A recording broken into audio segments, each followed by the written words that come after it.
Farmer या किसान कहने के लिए तो ये बहुत छोटा सा शब्द है, लेकिन देश की लगभग 20% जीडीपी फार्मर पर डिपेंड करती है। आईएमएफ रिपोर्ट 2025 के अनुसार इंडिया जापान को छोड़कर वर्ल्ड की 4th लार्जेस्ट इकोनॉमी बन गया है। तो ऐसे में फार्मर को भारत की रीढ़ की हड्डी कहना गलत नहीं होगा। और देश की लगभग 58% पॉपुलेशन किसान पर निर्भर करती है, लेकिन इसके बाद भी किसान गरीब है। और अगर पॉलिटिक्स की बात करी जाए तो किसान नेताओं के भाषणों में रहना चाहिए, मैनिफेस्टो में रहना चाहिए, लेकिन अगर बात किसानों के बेनिफिट की हो तो कोई भी नेता नहीं चाहता कि किसान उनके लिए रियल एजेंडा बने।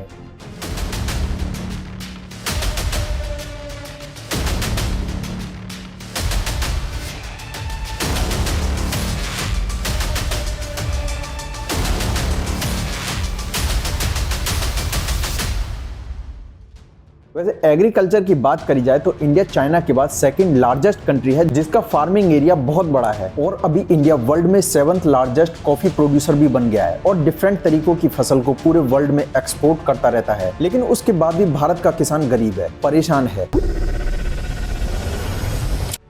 वैसे तो किसान आंदोलन को पूरे 5 साल हो गए हैं और अब इस टॉपिक को समझना या इस टॉपिक के ऊपर डिस्कशन करना सही होगा या नहीं। अब यहाँ एक एग्जांपल के तौर पर समझना, किसान जब भी कोई फसल तैयार करता है, एग्रीकल्चर कमेटी के हिसाब से वो 3 तरीकों से अपनी फसल को बेच सकता है। पहला ऑप्शन है डायरेक्ट सेलिंग, जिसका मतलब है किसान अपनी फसल को डायरेक्ट कंज्यूमर को देकर एक अच्छी रकम ले सकता है। दूसरा ऑप्शन है एपीएमसी मंडी सिस्टम, जिसमें किसान अपनी फसल को ले जाकर डायरेक्ट मंडी में डीलर के थ्रू बेच सकता है। देखिए, मंडी जो है वो स्टेट गवर्नमेंट के अंडर में आती है, जहां बड़े किसान जिनकी क्विंटलों में पैदावार होती है, वहां उन्हें प्रॉपर इंफ्रास्ट्रक्चर के साथ अपनी फसल को होलसेल रेट पर देना होता है या बिडिंग प्रोसेस के थ्रू ज्यादा बोली लगाने वाले बिडर को देना होता है। अब सिंपल सी बात यह है कि आखिर इन सब में प्रॉब्लम क्या है। देखिए, मंडी में अगर ये बिडर सिस्टम सही होता तो किसानों को इतनी प्रॉब्लम नहीं होती, क्योंकि मंडी में किसी भी फसल को खरीदने से पहले ये बिडर या डीलर आपसी में साठगांठ कर लेते हैं, जिसमें एक फसल बेचने पर कमीशन एजेंट का 6% कमीशन तक होता है। अब इन मंडियों में इतनी ज्यादा धोखाधड़ी होने लगी तो ऐसे में गवर्नमेंट ने किसानों के लिए एमएसपी लेकर आती है। और तीसरा ऑप्शन है मिनिमम सपोर्ट प्राइस। बेसिकली इसकी शुरुआत 1950 में हुई, जब गवर्नमेंट ने बिहार में फूड की शॉर्टेज को देखा। अभी पूरे भारत में 6639 एपीएमसी मंडी है। अभी अगर करंट में गेहूं का एमएसपी प्राइस देखो तो 2275 रुपए प्रति क्विंटल चल रहा है। 2025-26 के बीच ये प्राइस 2425 रुपए होने वाला है, मतलब पिछले साल के मुकाबले 150 रुपए ज्यादा। ग्राउंड लेवल पर अगर बात करी जाए तो एमएसपी का हाल ये है कि जब भी कोई किसान अपनी फसल को लेकर मंडी में जाता है तो कोई ना कोई बहाना बनाकर उससे चक्कर लगवाए जाते हैं, जैसे आड़तिया नहीं आया, मार्केट रेट डाउन चल रहा है, या ज्यादा भीड़ होने की वजह से 2 से 3 दिन में नंबर आएगा। अब किसान जिस पर ऑलरेडी अपनी फसल को लेकर इतना लोन चल रहा है और जिस लोन के साथ उसने अपनी फसल तैयार करी है, पर डे उसका ब्याज भी बढ़ रहा है, तो ऐसे में उसके लिए बहुत मुश्किल हो जाता है और वो अपनी फसल को मार्केट में जो रेट चल रहा है उसी पर जाकर बेच देता है। और फिर वही अधिकारी या डीलर कुछ दिन बाद उसी फसल को मार्केट में कम रेट पर खरीद कर एमएसपी प्राइस में गवर्नमेंट को बेच देता है। और देखा जाए, भारत की आजादी के बाद पार्लियामेंट में जितनी भी सरकारें आई हैं, एमएसपी बर्डन बन चुकी है सरकारों के ऊपर और अभी तक कोई भी सरकार एमएसपी लॉ को क्लियर नहीं कर पा रही है। लेकिन फिर भी आने वाली सरकार एमएसपी लॉ के सॉल्यूशन का झांसा देकर किसानों का अच्छा खासा ध्यान भटका देती है।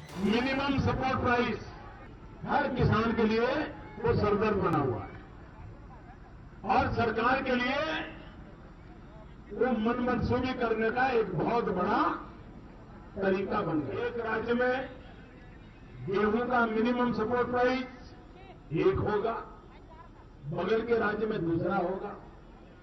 एक जगह पर चावल का एक रेट होगा, दूसरी जगह दूसरा होगा और सब जगह में खरीदने वाली भारत सरकार, लेकिन किसान को सही दाम नहीं मिलते। मैं किसानों से ये सरकारों के दमन से मुक्ति दिलाना चाहता हूं।